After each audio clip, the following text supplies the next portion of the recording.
Portugal pode ser pequeno, mas também tem vários sotaques. O da Vila de Cascais é de destacar porque é considerado o mais snob do país e, portanto, é muitas vezes ridicularizado por humoristas ou em novelas e tudo mais. Eu estou a fazer este vídeo especificamente com este sotaque porque eu sei que há muita gente que está a pensar mudar-se para Cascais, então é bom saber que existe esta personagem tia de Cascais que fala de uma certa maneira, muito posh, e portanto é uma boa ideia saberes reconhecer o sotaque para não imitares, não é? Porque a não ser que estejas preparado para assumir as consequências, também é uma possibilidade. O que eu vou fazer também é, aliás vou falar de quê? Vou falar sobre como podes começar desde já a ler em português para te ajudar a solidificar a gramática ou o vocabulário que vais ou estás a aprender. Porque é uma coisa, a leitura é uma coisa que podes fazer, não tens que esperar a ter um certo nível, uma certa quantidade de vocabulário para começares a ler um livro. Não é só livros que têm palavras, não é? Portanto, dá para ler várias coisas. É isso que vamos fazer aqui hoje, para te ajudar a reconhecer padrões na leitura. Eu sou a Catarina e estás na Language and School, o local para aprender português europeu outside of the box. Se estás entusiasmado, dá já um like e subscreve o canal se ainda não o fizeste e fica atento porque daqui a nada eu vou fazer um convite surpresa. Até já!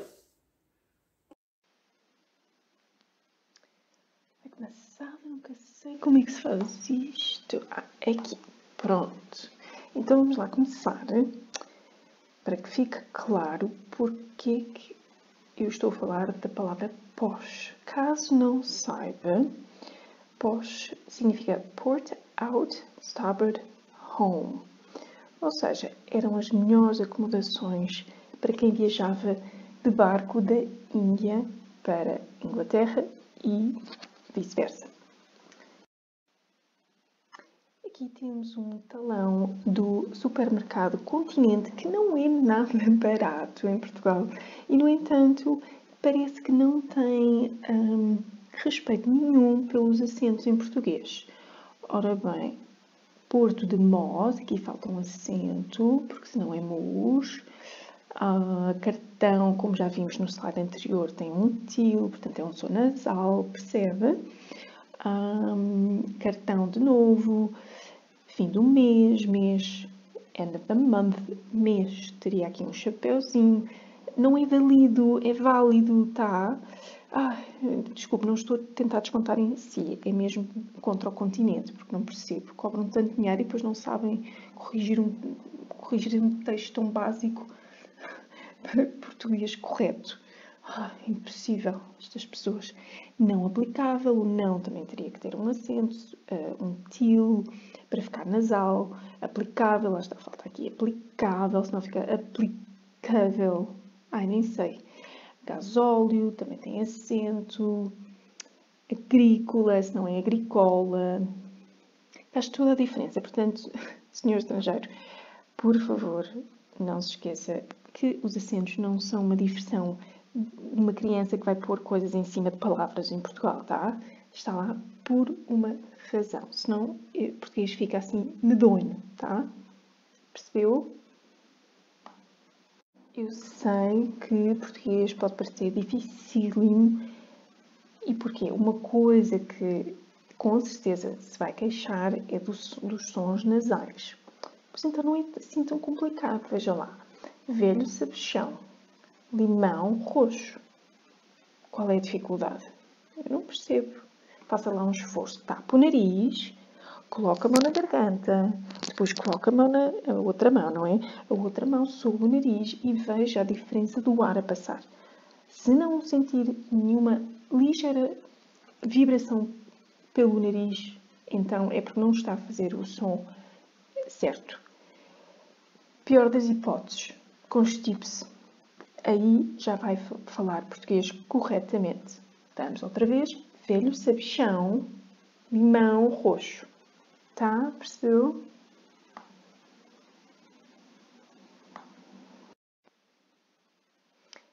Esta princesa não é feia, ela é medonha.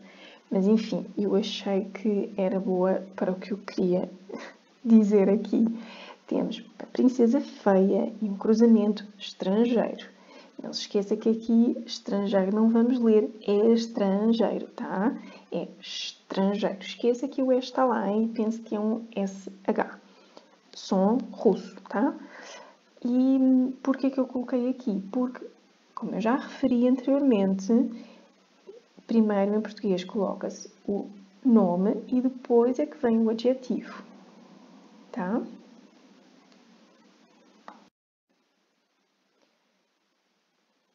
Esta sinceramente eu não tenho pachorra. Há uma mania em Portugal das pessoas falarem em bolsa, mala, sobretudo mala, quando querem dizer carteira ou porta-moedas. Aqui temos a palavra bolsa, mas eu acho que eu vou perdoar neste caso porque é um livro muito antigo, assim, mais de 30 anos com certeza. Portanto, não sei, seria uma palavra antiga.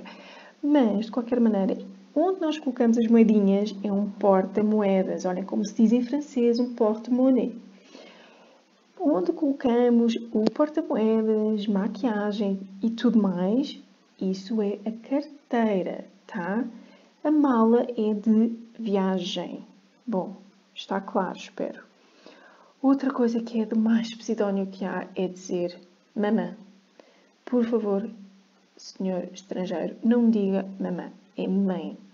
Em geral, noutras línguas diz-se mamã ou mama ou mamá, porque a palavra mãe tende a ser mais longa. Em português são 3 letrinhas. Porquê é que o diminutivo vai se prolongar para 4? Não faz sentido.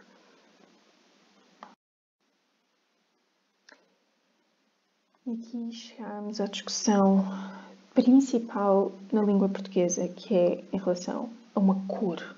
É ridículo, mas existe esta diferença social em relação à cor red. Portanto, encarnado vem de carne, flesh. Qual é a cor da carne? Exatamente, encarnado. Mas aqui, flor vermelha. Bom, uma coisa que eu vou dizer em termos de gramática é que flor, vemos que é uma palavra feminina porque vermelha acaba em A. Tudo bem, poderia ser flor encarnada, o efeito seria o mesmo. As únicas 2 situações em que é aceitável dizer vermelho é para o capuchinho vermelho, tá? E outra é para a carne vermelha. De resto, a cor é encarnado. Outra coisa que podemos ver, já que estamos na história do capuchinho vermelho, é era uma vez, já vimos o era, lembra-se? E claro que não é uma tradução literal de once upon a time, mas é o passado, um dos passados do verbo ser. E mais, o que é que temos que eu queria dizer? A mãe chamou-a, esta aqui é complicada, portanto, concentre-se. Chamou-a e pediu-lhe um favor. Portanto, estamos a falar de uma terceira pessoa, que é o capuchinho vermelho. E aqui, esta palavrinha é diferente desta. Agora, porquê? Porque a pergunta é diferente. Portanto, a mãe chamou quem? Complemento direto, então é a. Aqui pediu a quem? Então é lhe, complemento indireto. Bom, isto talvez seja um tanto mais avançado, mas só para ficar, se é uma coisa que já tivesse estudado, aqui viria na prática um ao lado do outro. Porque é que um é a e outro é lhe? E isto vou já avisá-lo, não é uma coisa que dê para traduzir. Se traduzir o verbo chamar para inglês, so called who? Aí está bem, não é uma tradução que funciona, mas asked who ou to whom. Pronto, aqui também funciona. Ai, que chatice, não era? Foi um mau exemplo da minha parte, mas aqui tem mesmo que ter uma listinha ou qualquer coisa para saber que verbos é que pedem complemento direto e quais é que pedem complemento indireto, está bem? Então vá.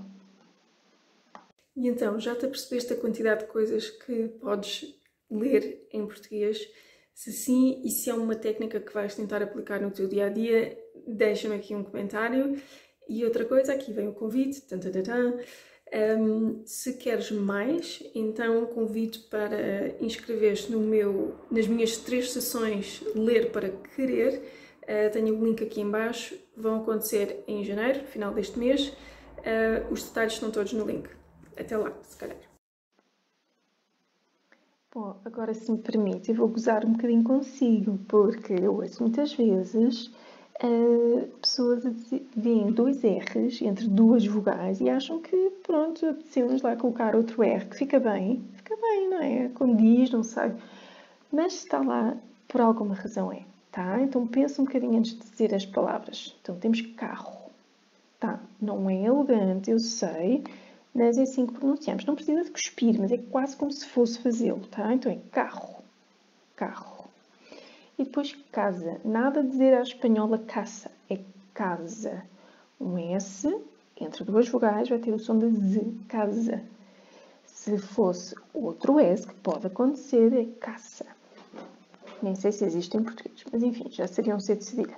Bom, confusão. Ai, começar esta coisa da escrita.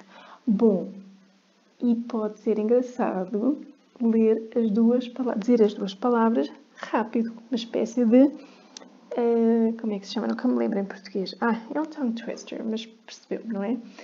Carro, casa, carro, casa, carro, casa, casa, carro. Boa! Carro, casa, casa, carro. Carro, casa, casa, carro. Bom, divirta-se um bocadinho. Este pão de Rio Maior está carérrimo. Onde é que já se viu 79 cêntimos a unidade? Bom, mas desculpe, não era isto que eu queria dizer. Eu queria apontar para o fato de se dizer aqui pão de Rio Maior. Caso não saiba, Rio Maior é uma cidade em Portugal e então com cidades não se usa artigo definido. Por isso é que quando temos aqui a preposição de, não tem artigo definido, não diz da Rio Maior, nem do Rio Maior, é de Rio Maior. Por isso é que se pode dizer eu sou de Cascais, eu sou de Lisboa, eu sou de Faro, sou de Coimbra. Mas não se esqueça que há a exceção do Porto. Há outras exceções com cidades, mas regra geral é sempre bom saber a regra geral e depois as cidades que interessa, que vai falar, que já visitou, sei lá, aí então anota em algum lugar. E quase me ia esquecendo, então, a marca própria mais barata do mercado. Eu sei que a frase não é propriamente a mais inteligente, porque, enfim, lá está, foi neste supermercado que já mencionei, mas o que é que se aprende aqui? A marca mais barata, portanto, é o superlativo. The most, the cheapest, digo eu. The cheapest, a mais barata. Agora já sabe dizer a mais barata, a mais cara, a mais bonita, a mais feia e tudo mais. Vá treinando, ok? Eu fico possessa quando, nestes cursos de línguas, quando ensinam as pessoas a responder a perguntas, mas não os ensinam a fazer as perguntas. Ora, não há nada mais estúpido como isso, à falta de palavra melhor. Pois então, para ter um diálogo é preciso saber perguntar. E este excerto deste livro, que não tem interesse nenhum, faz isso mesmo. Uma série de uma catrefada de perguntas umas a seguir às outras. Talvez o ajude a perceber como fazer perguntas em português. Então, o que nos diz o choro do bebê? Porquê é que alguns bebês são tão difíceis de acalmar? Porquê é que, portanto, temos 2 vezes, porquê que, o que, blá blá blá. E depois, o que podemos fazer?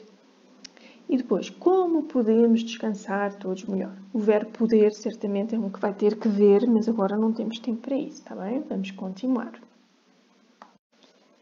Aqui temos um post do Instagram de Carolina Deslandes, uma cantora portuguesa, e ela repete muito aqui as coisas. Os portugueses repetem sempre imenso. Então, continua, e ela diz obrigada, e quando se diz obrigado, em português, ela como é mulher diz obrigada, uma coisa a anotar. Se bem que ela também poderia dizer obrigada.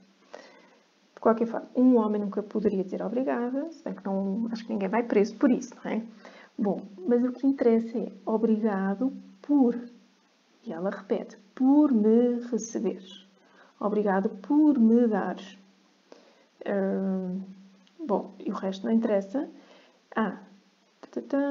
Obrigada por todas as mensagens. Portanto, a preposição por, tá? Porque eu sei que é complicado saber, vou dizer por ou vou dizer para. A confusão destas duas palavrinhas é recorrente, mas se lermos, se seguirmos Carolina Deslandes no Instagram, isso deixa de ser um problema, ok?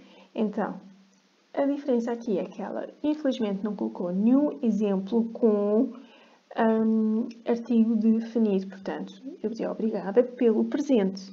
Nada a dizer prenda, tá? É presente. Obrigada pelo presente. Obrigada pela mensagem. Portanto, se a palavra que se segue precisa de um artigo definido, aí fazemos o tal casamento, tá? A junção de por com a ou, que fica pelo ou pela. Bom.